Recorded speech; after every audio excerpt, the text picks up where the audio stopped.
The wind howled across the rocky plains of Echelon 9. Dust storms, thick with iron particles, painted the sky a dull red. The colony lay beneath a glass dome, its lights dim against the vast, empty world outside. It was a hard place to live, cold, dry, and quiet. But it was home. Commander John Walker stood on the colony's highest watchtower, looking up at the stars. He was tall and weathered, with gray at his temples and sharp eyes that had seen too many battles. His uniform was worn, patched in places, but clean. He had been a soldier once, back when Earth still mattered. Now, he was a leader of survivors. Echelon 9 wasn't much. Just a mining colony with a few thousand people. It had old defense systems, half-working drones, and no backup. Earth was lost. The other colonies were scattered and silent. For years they'd heard rumors of alien ships moving through space, taking over weak outposts. But no one thought they'd come here. That changed today. John tapped the small comm device on his wrist. Walker to control. Anything new? A woman's voice came through. Still no signal from Satellite 4. It went dark 10 minutes ago. Same with Relay Tower 7. John frowned. 2 gone in one sweep. Not a storm. Not an error. Something was out there. Send a recon drone, he ordered. Already did, she replied. But we lost contact with it too. John didn't say anything for a long moment. Then he turned from the tower and climbed down the ladder slowly, his mind already racing. He entered the control center, where his team was gathered. The room was small, packed with screens, blinking lights, and maps of the colony's perimeter. Faces looked up as he walked in. Young, tired, scared. Status, he said. A young man with a shaved head spoke up. Satellites going down. We've lost 6 in the last hour. Whatever's out there, it's big. Another officer added. We've got motion in deep orbit. Large, slow-moving objects. Not natural. John stared at the display.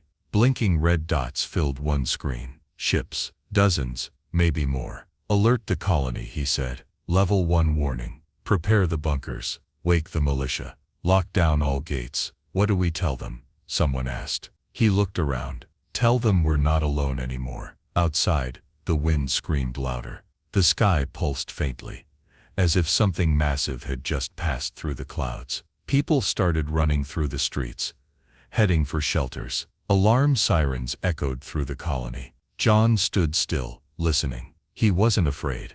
Not yet. But he knew what was coming. War. And they were not ready. High above Echelon 9, space rippled like a disturbed pond. One by one, dark shapes appeared.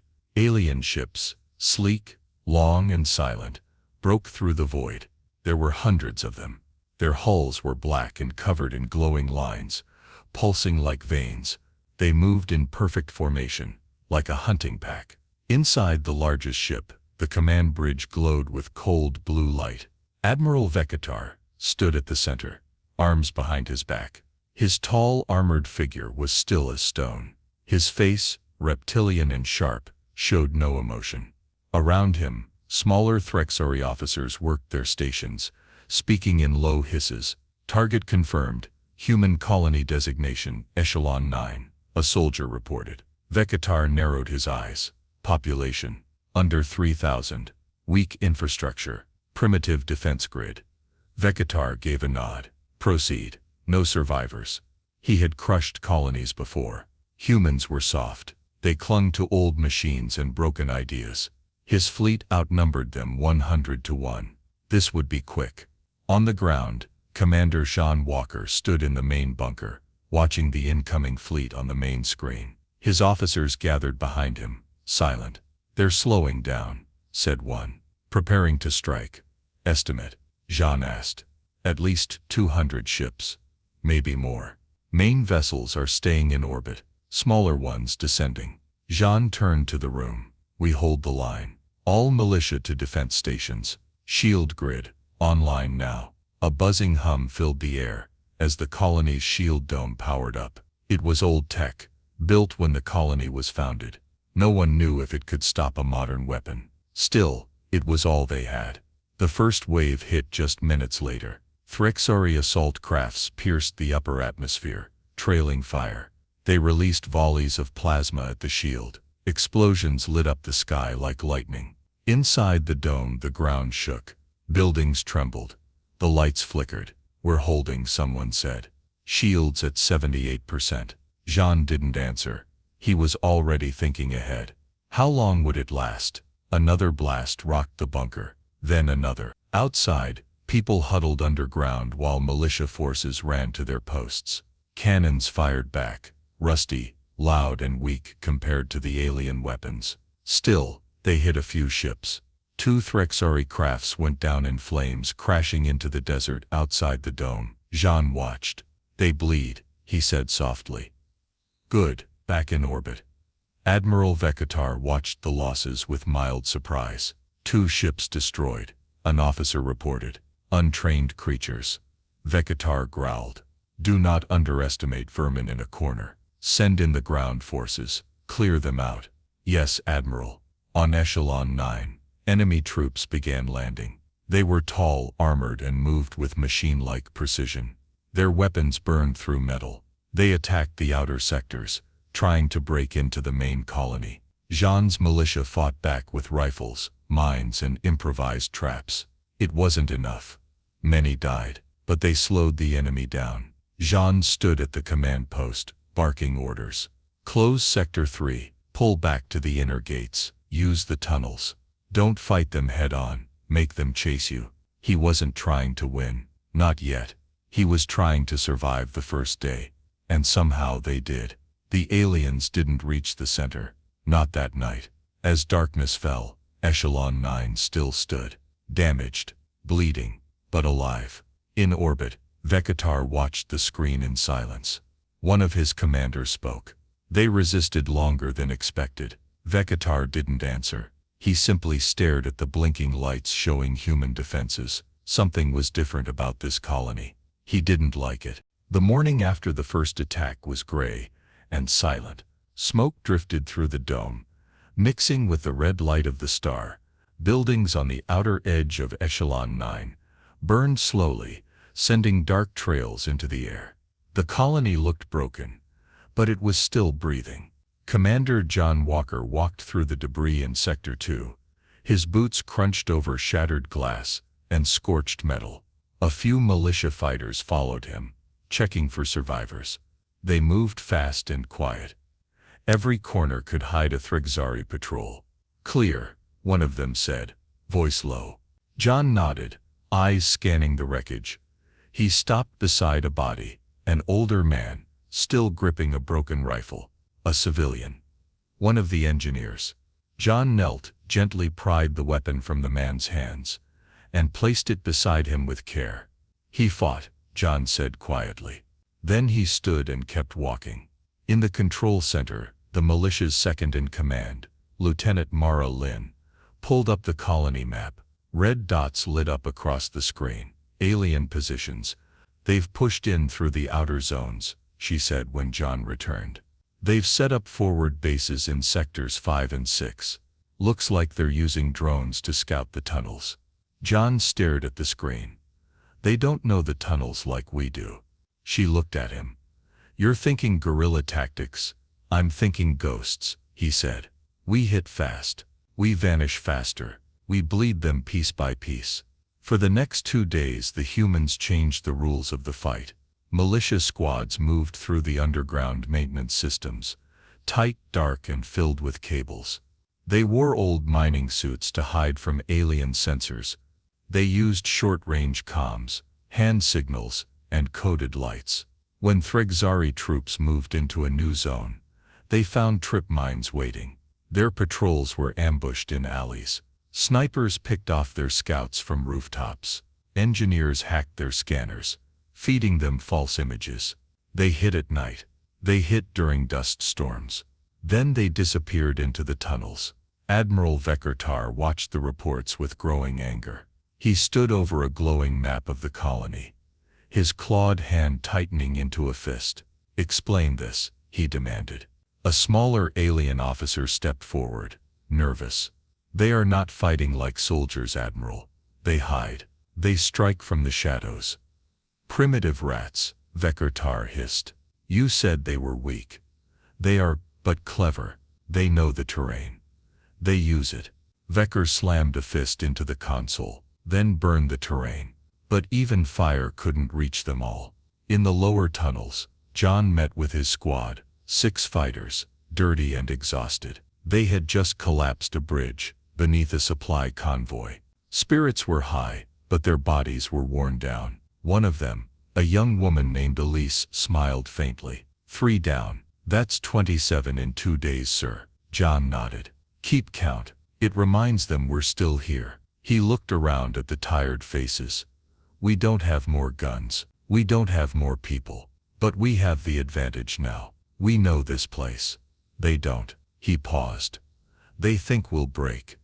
They think we'll run. Let's make them wrong. That night, another storm rolled in. The sky turned red-black, thunder shaking the dome. Using the cover, John led a team into a half-ruined power station. It was crawling with Thregzari soldiers. In silence, the humans planted charges, rewired the grid, and slipped away. Minutes later, the power station exploded, bright as a second sun. Half the alien lights in the area went dark. In orbit, Vecker stared at the screen. A long silence stretched. They fight like ghosts, he said at last. But ghosts don't win wars. Still, his tone had changed. He sounded less sure. The ground was stained red and black. Fires still burned in the outer sectors. Smoke filled the dome. Every hour brought new skirmishes, new deaths, and new wounds. Inside the main bunker, Commander John Walker studied a table covered in maps, notes, and blinking datapads. The walls shook with distant blasts. The hum of the failing shield echoed in the background. Lieutenant Mara Lynn walked in. Her uniform was torn. Blood someone else's was dried on her sleeve. We lost Sector 4, she said. John didn't look up. Casualties, 23 militia. 10 civilians. 3 kids. He closed his eyes briefly. Then he opened them and crossed out a section of the map. They're pushing harder, she said. Vector's changing tactics.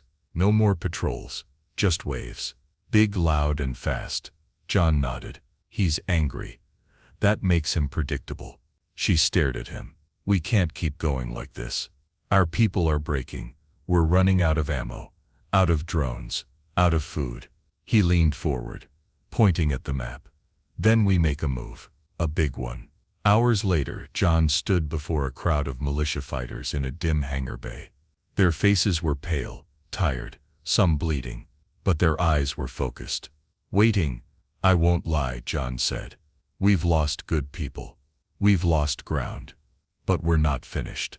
He walked slowly, his voice steady. They think we're weak. They think this colony is nothing. But we've cost them blood. We've made them afraid. We've shaken their admiral. He pointed at a screen showing a large alien landing zone just beyond the dome's edge. This is their hub. They land there. Refuel. Organize. We hit it. Hard. We hit them so hard they rethink everything. Someone in the crowd spoke up. How? We don't have the weapons. John smiled slightly. No, but they do. That night, under cover of another storm, John led a strike team into the wreckage of Sector 6, an area full of broken alien gear. They worked fast, digging through debris, pulling out plasma cells, damaged suits, even alien drones. They brought it all back to the underground workshop. The colony's engineers, some barely old enough to shave, began building. They turned alien weapons into bombs. They rewired drones to carry explosives. They made traps from armor plates and scrap. It wasn't pretty, but it worked. 3 days later, John stood inside the control room, watching the final preparations. EMP charges ready, Mara reported. We've buried them under the landing zone. Timer, John asked. 17 minutes from the first step on the platform. Good, he said. Let's bring hell to their doorstep. The next morning, the Thregzari landing zone was alive with activity. Soldiers moved in and out. Dropships landed and lifted off. The aliens didn't see the humans hiding nearby, deep under the sand. John and his team waited in silence. Dust blew around them. The timer counted down. At exactly the right second, the ground lit up. The EMP charges exploded. Silent flashes of blue that rippled through the enemy base. Alien suits sparked and froze. Weapons shut down. Drones dropped from the air. And then the humans attacked. Militia fighters burst from underground tunnels and hidden holes. They threw grenades, shot rifles and set off makeshift bombs. They swarmed the confused enemy, striking fast. Alien screams echoed through the dust. John led the charge. His rifle steady. He moved like a shadow, fast and deadly. He didn't stop, didn't hesitate.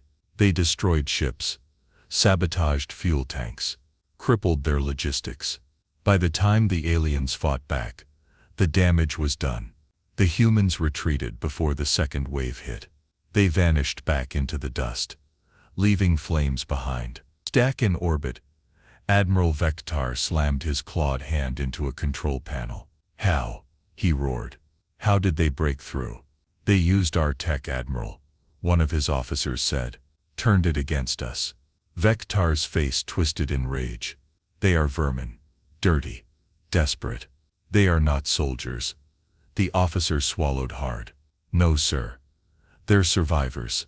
John stood at the edge of a cliff, watching the fires burn across the landing zone. Mara stepped up beside him. "You think that shook them?" she asked. T nodded slowly. "Yes, but it cost us." She didn't argue. Everyone knew the truth. Half of the strike team didn't return. They were buried in the sand, gone without a sound. But the message was clear. They would not die quietly. The air smelled like burned metal. The alien landing zone was still in flames. Thick smoke drifted through the shattered remains of ships and gear. Black scorch marks spread across the ground where the EMP blasts had struck. In the main bunker, Commander John Walker stood beside a flickering display. His face was hard, eyes sharp. Around him, the command team watched the feed from their last drone. "Damage confirmed," Lieutenant Mara Lin said. 5 ships destroyed. 2 more grounded. Fuel depots gone. They've pulled back for now. John nodded. "We bought time, not safety." Outside, the people of Echelon 9 were moving again, dragging debris, repairing walls, reinforcing tunnels. The colony had lost 1/3 of its defenses, but something had changed. The fear in their eyes was fading. It was replaced with something else: determination. In orbit, Admiral Vector stood at the center of his ship's war room. He stared at the colony's image on the main screen. Static buzzed around it, interference from damaged sensors. "Send in the heavy transports," he growled. "Drop the war machines. End this." His commanders hesitated. "Sir, our signal jammers are failing. The humans keep blocking us, and they're moving underground again. I don't care if they hide in the dirt." Vector slammed a clawed hand onto the console. "Crush the colony. Dig them out. Leave nothing behind." He had underestimated them. He would not make that mistake again. Back on the surface, the colony braced for a second wave. Scouts reported movement. Massive ships descending. Thrigzari war machines. Tall, spider-like walkers were coming. These machines could crush buildings. No shield could stop them. John stood on the edge of the inner wall with Mara. "We can't stop those things," she said. "No," he replied. "But we can trap them." They had one last chance, one plan. Dangerous, desperate, but it was all they had. John called the remaining militia into the central square. Less than 200 stood before him now. Their armor was cracked, their faces pale, but their eyes were clear. "The enemy is coming again," he said. "Bigger this time, stronger. But we've hit them hard. They bleed. They fall." He pointed to a map of the colony. "We'll lure their war machines through the main street. It's wide and open. They'll think it's the best path. But it's a trap." He explained the plan. EMP mines buried under the road, walls rigged with charges, collapse points in the ceiling of the dome. "We hit them with everything. We hit them when they're blind, stuck, and angry." Someone asked, "What if they don't follow?" John looked at them. "Then we die anyway. But if they do, We have a chance. The Thrigzari war machines arrived just before dusk. The ground shook with every step. Their legs stabbed into the dirt like spears. Plasma cannons spun up, glowing red. Infantry units marched beside them, confident. Just as planned, the humans retreated into the inner colony. The streets were empty. Push forward, one Thrigzari commander said. The machines moved into the main road. That's when John gave the signal. The first EMP mine exploded, silent, blue and bright. The lead machine stopped moving. The second blast froze two more. Then the walls blew inward, crushing alien troops in dust and stone. From the rooftops, humans opened fire. Homemade rockets, stolen plasma rifles, and drone bombs rained down. The dome's inner structure groaned as charges detonated at key points. Steel beams fell like swords, slicing into alien ranks. One war machine tilted, lost balance, and crashed into a fuel tank. The explosion tore a hole in the street. Fire engulfed the lower levels. John led the ground charge himself. He moved through smoke and rubble, taking out stunned Thrigzari one by one. His team fought like shadows, fast, silent, deadly. The aliens tried to regroup, but their signals were jammed. Their machines were dead weight. The war zone turned into chaos. After an hour of brutal combat, the last machine was down. Fire burned high. The ground was littered with alien bodies and human fighters who had given everything. John stood in the middle of it all, breathing heavy, blood on his face. They had done it. In orbit, Admiral Vector watched the footage in silence. His officers said nothing. One by one, they turned away from the screen. Vector's voice was low, cold. They are not soldiers. Then softer. They are something worse. Back in the colony, Mara walked up beside John. You really thought that would work? She asked. He looked at the ruined machines behind them. No, but it had to. She smiled, tired. We might actually win this. John didn't smile back. He stared up at the sky. No, not yet. But now, they're afraid. Night fell over Echelon 9. But no one slept. Fires still burned in the streets. Sparks floated in the dark air. The dome above the colony was cracked in several places, its shielding weak and flickering. The colony had survived, but barely. Inside the command center, Commander John Walker stood in front of a silent group of officers. Faces were tired, bruised, bloodied. Most had been fighting non-stop for days. Lieutenant Mara Lin handed him a report. They've stopped advancing. No new attacks in the last 12 hours. Why? Someone asked. John didn't answer right away. He stared at the large screen showing orbital scans. The alien flagship still hovered above the colony, unmoving. They're waiting, he said. But not for long. In orbit, Admiral Vector sat alone in his private chamber aboard the Thrigzari command ship. The lights were dim. The room was quiet.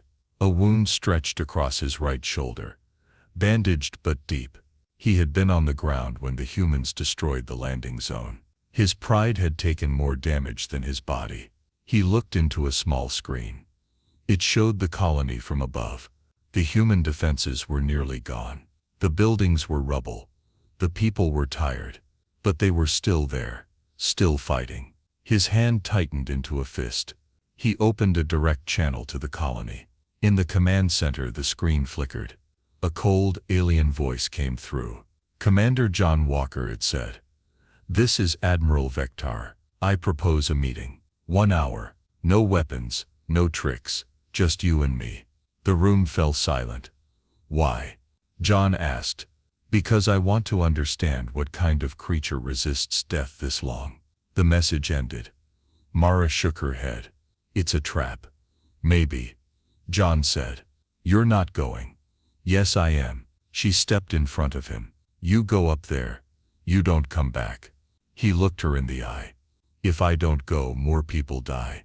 If this gives us a chance, any chance, I have to take it. There was nothing more to say. A small human shuttle launched from the colony an hour later. It flew slowly, alone, toward the alien flagship. No weapons, no backup, only one man on board. Inside, John sat still, staring out the window. The stars seemed closer now, colder. He thought of Earth, how it used to look in the night sky. He hadn't seen it in years. The ship docked. Alien guards met him at the hatch. They didn't speak. They just led him down a long silent hallway, glowing with blue light. Finally, he entered a round chamber with dark metal walls. At the center stood Admiral Vector. The two leaders faced each other in silence. "You came," Vector said. John nodded. "You asked." The alien tilted his head. "You have no ships, no reinforcements, no chance, and still you fight. Why?" John didn't move. "Because we have something to fight for." "What?" "This broken place. These half-dead people." "Yes," John said. "Because we choose to live free, not on our knees." Vector stepped closer. "You've cost me ships, lives, time. You've proven stubborn. But you cannot win. Not in the end." John met his gaze. "Maybe.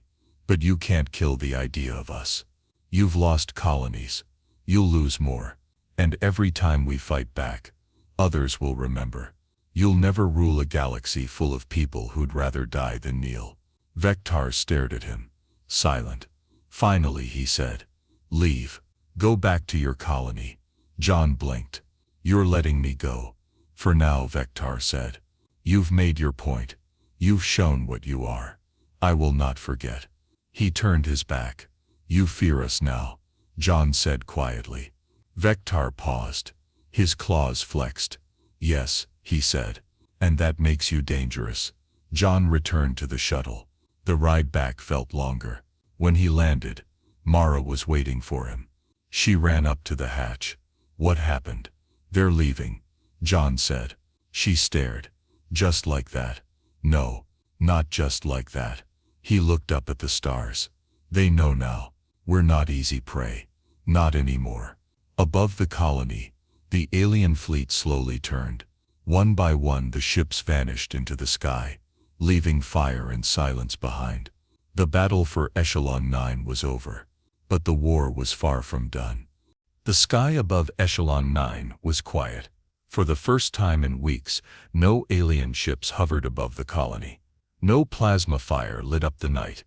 No sirens echoed through the broken streets. The people waited, barely breathing, as the last Thrigzari vessel vanished into the stars. Commander John Walker stood on the main wall, overlooking the ruins of his home. The dome was cracked in several places, patched with temporary supports. Fires were still burning in distant sectors, and the air smelled of smoke and dust. But the colony was still here. Behind him, the survivors moved slowly through the wreckage. Medics carried the wounded. Engineers worked on damaged systems. Children held on to their parents. Everyone looked tired, but not broken. They had won. Not with better weapons, not with greater numbers, but with courage, unity, and the will to keep going. John walked through the main square, now covered in rubble and fallen debris. He stopped at the old flagpole, bent but still standing. The colony's flag, faded and torn, fluttered weakly in the wind. Lieutenant Mara Lynn stepped beside him, her arm in a sling. "They're really gone," she said. He nodded. She looked at the people around them. "We should be dead." "We're not," John said. She smiled. "We made them bleed. We made them think," he replied. "And we made them afraid." Later that day the command team gathered in the control center. The room was dim, most systems still offline. One of the techs approached with a small data pad. "We intercepted a final transmission from the enemy fleet," she said. John raised an eyebrow. "Play it." The screen flickered to life. A deep, raspy voice came through. "Admiral Vector. We outnumbered them 100 to 1. It didn't count." The room fell silent. John didn't say anything for a moment. Then he looked around at the faces of his team, young, scarred, shaken, and proud. "It never does," he said quietly. That night, the colony held a gathering. No music, no speeches, Just candles lit across the central courtyard. Each flame for someone lost. Names were read slowly. Some had no names left. Just faces people remembered. John stood at the front, staring at the crowd. We're not the same as we were," he said. "We've lost too much, but we've proven something to the stars." He paused. "We are not weak. We are not prey. We are still here." The wind carried his voice through the cracked dome. People stood taller. Some wept. Some smiled. All listened. The firelight danced on their faces. As the night deepened, John returned to the wall. He looked up at the stars again. Somewhere out there, more enemies might be watching. More battles might come. But this time, the galaxy would remember Echelon 9. And it would remember that humans, no matter how few, do not kneel easily. Behind him the people began to rebuild. They had no choice, but they had hope.